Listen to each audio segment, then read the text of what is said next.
We've been a long-time player here in the market in India, and we've had an increasing level of success over the past probably decade. And what we're seeing here is really the cloud computing story is becoming very real in the Indian market as it is in the other parts of the world. And it's really shifting a lot of focus now to the network and to the data center. The data center players that have been around in the game for a long time are being challenged now by companies like us who are coming at this from a very network-centric view. So as everything is being abstracted out into that network knowledge becomes more important than ever. In India, we're also seeing the commercial model shifting. We've seen a big move from CapEx to OpEx, and that OpEx is now moving to variable cost models.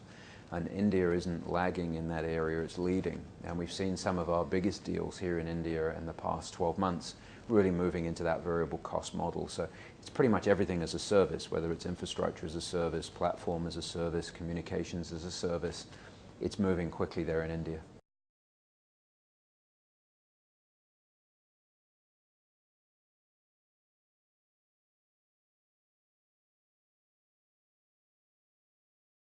It is a bit of a new buzzword. The technology has been around for quite some time, but cloud has really caught people's imagination.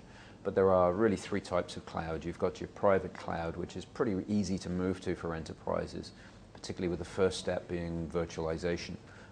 Normally virtualizing storage, then the servers, and then to the desktop. But with the public cloud, it's a bit more of a confusing story. We were quite concerned about 2-3 years ago when this whole model started to surface that it may be a big threat to systems integrators like us. But what we've actually seen is the service providers themselves seem to be very ill-equipped to be able to offer public services as yet. And over time, they're certainly going to move into that space, but they actually need SI services like Datacraft and others offer to help them build these propositions in the first place. So I think in reality, it's going to end up in the third proposition, which is a hybrid of the two. And I think this seems to be a model that seems to be picking up some firm belief within the industry.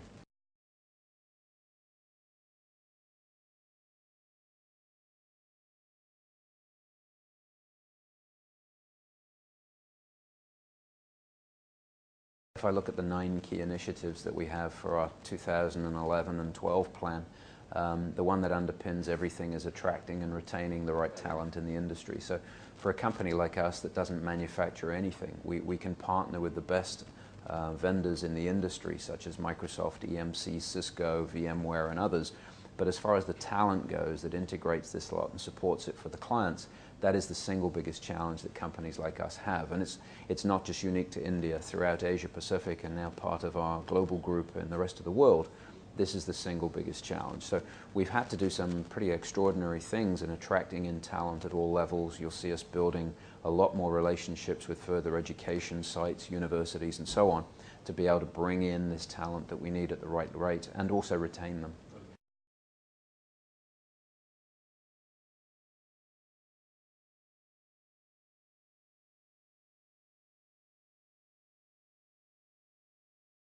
A couple of points. You've got the decisions around the corporate user or the government user, and then you've got the consumer. And the consumer themselves is using more and more cloud-based services, such as our storing movies in the cloud, music in the cloud, photographs in the cloud, whatever it may be, and also the big social media explosion where we're sharing more and more facts about our private life in the cloud. So we're kind of used to that, and then as we go to work, we're expecting the enterprise world to kind of reflect that, which is having a bit of a catch-up. So we've been running cloud-based or cloud seminars around Asia Pacific for our users, and the most recent one was a couple of weeks ago in Taiwan, where we had 900 companies sign up to attend this seminar.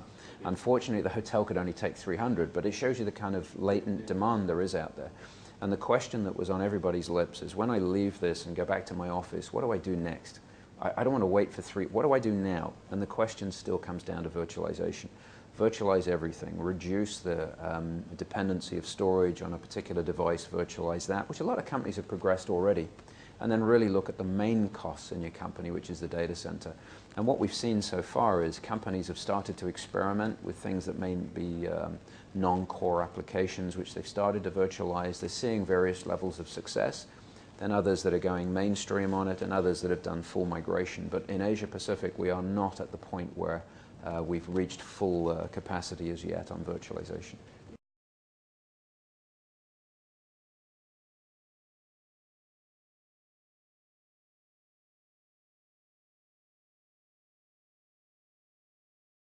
the service providers are starting to package together services that they primarily want to look at the SMB marketplace.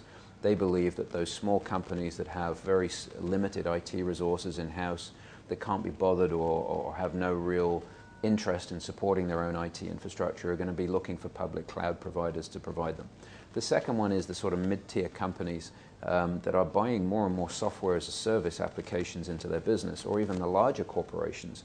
And if I look back at our own business in Datacraft over the past 8 or 9 years, about 95% of the new applications that we've deployed inside the company have all been software as a service, whether it's for HR applications, for time accounting applications, CRM, service management. And the only core system to us that we're keeping in-house at the moment is our entire ERP system based on SAP. So, but as soon as that becomes viable, that I can look to outsource that in some way or take a software as a service there, I would even consider that. So one view at the moment is that for over the next 2 to 3 years, nearly 20% of corporations out there will own no IT assets. Now, whether this comes to reality or not, I don't know, but in this industry, often statements like that tend to lead to reality. But I do think that the financial change in this model is people are not acquiring assets in the way that they did before. They're not simply using CapEx to acquire assets, sweating that asset for 5 to 7 years or whatever. They're now looking of ways to moving it to OpEx, and obviously the end game is to move that to variable cost. I'll pay for whatever I use, and we're starting to see projects come to reality here in India that's based on a variable cost model. And at the moment, we won a project here for about 3,000 branches under this Rural Banks project.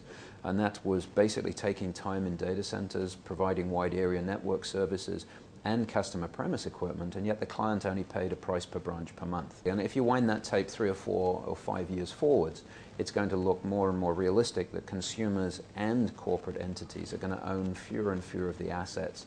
They'll be taking pretty much everything as a service, whether it's infrastructure as a service, platform, application, communication, it'll all be as a service, and you don't need to own the assets anymore.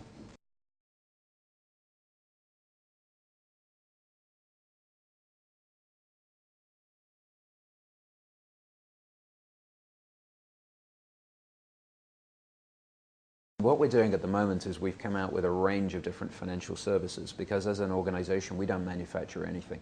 So we have to innovate in other ways. So we innovate in the way we do managed services, professional services, and in the way we do commercial innovation. So whether it's buyback leasing of those existing assets, whether it's coming forward with new forms of leasing, commercial rental projects, whether it's capitalizing on existing plus new technology, combining the two into some form of new financial agreement.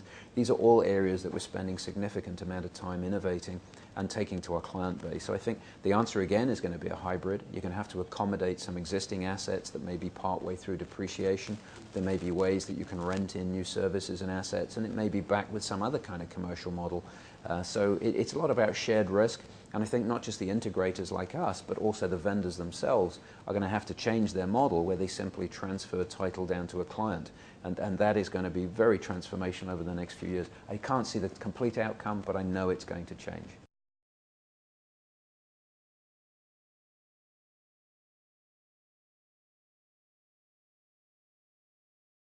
There's 3 aspects to this. The first one is your corporate situation. What do you have in the way of your own security rules and policies and so on? So you have to make sure your internal security people are happy, even when it's a move to your own private cloud.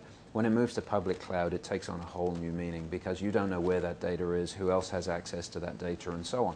And if you find that that data is residing in an unfriendly country or whatever, that can cause levels at a much higher level, which is the regulatory environment. So we've seen in financial services, for example, keeping records of clients outside of the country can cause some real problems. Governments are jumping onto this pretty quickly, because they've realized if they enforce that in their country, a lot of these new data centers can be built in your country rather than elsewhere. So it actually attracts foreign direct investment and is a useful thing to do. And then the third level is the federal security. If you find out that there are significant resources, whether they be private companies, public companies, or government entities, are going to be using more and more public cloud-based services, where is that data going to end up becomes a very, very critical question, as well as who gets access to it. So I think, combining all three, security has to be a major question. It certainly depends on the regulatory environment, because different regulators influence different industries. And, the governments in different countries have different views in the way they interact with those regulators. But from our point of view, we love the whole conversation, because Datacraft has got an enormous security practice. So we can advise governments, we can advise companies, and we can advise individuals, and provide solutions to most of these security questions. But right now, the private cloud I'm less concerned about. I think the questions over the public cloud certainly will remain for a good few years.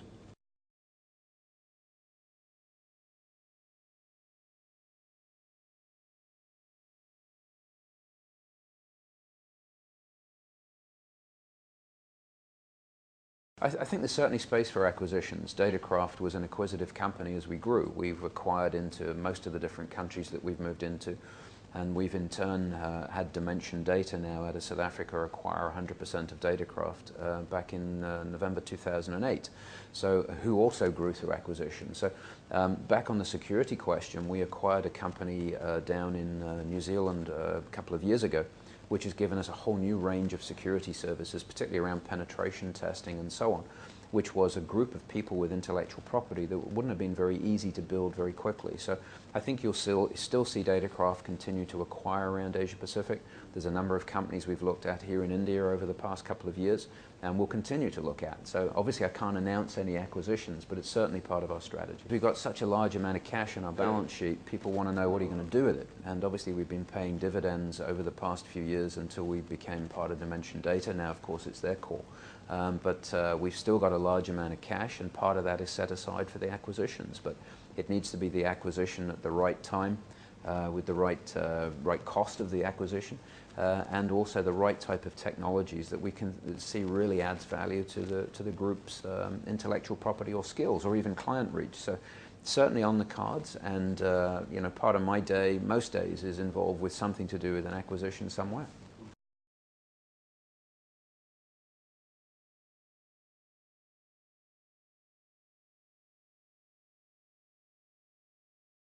Number one would be don't ignore it, and don't dismiss it as fluff.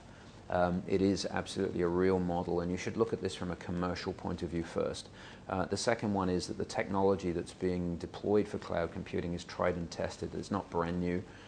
It is available now, and it's been in the field for quite some time, so don't be put off by the technology.